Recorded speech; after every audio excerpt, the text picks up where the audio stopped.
Part of the S&P 500 stock index, which tracks the fortunes of 500 large companies here in the U.S. Tesla was added to the S&P after reporting five.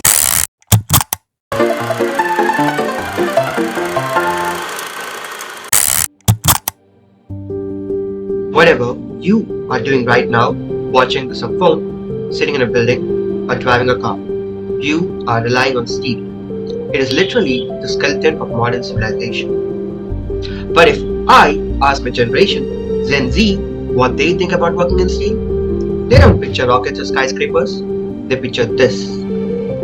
We tend to view steel as old economy, dirty, dangerous, and frankly, a relic of the past. But what if that stereotype is actively holding us back in one of the most crucial high-tech frontiers of existence?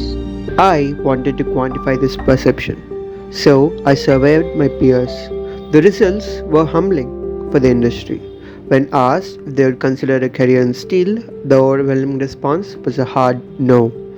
And for the tiny fraction who said yes, the primary motivator wasn't passion, it was panic about the current job market.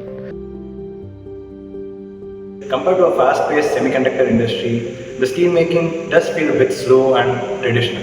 But steel making has its benefits because it supports various industries like automobile and manufacturing, even though it's less flashy. While layoffs are common in tech, the steel industry consistently needs fresh human minds, which is a major attraction for Gen Zs. Unlike typical MBA jobs like consulting, finance, and investment banking, steel isn't that flashy, but then still, steel does help in long-term growth and building infrastructure. When steel companies provide internships and industrial learning, we actually get to see how things work on the ground.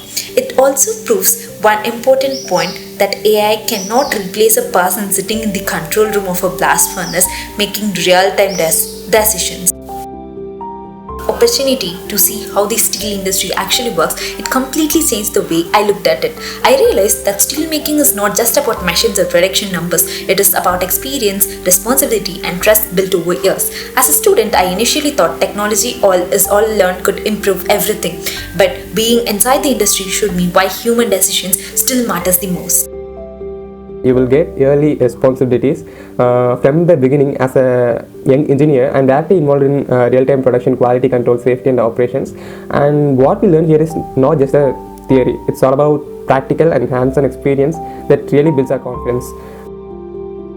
I'm getting exposure to mechanical systems, electrical equipments, process optimization and automation, etc. There is a pride in saying that I am working in a steel industry.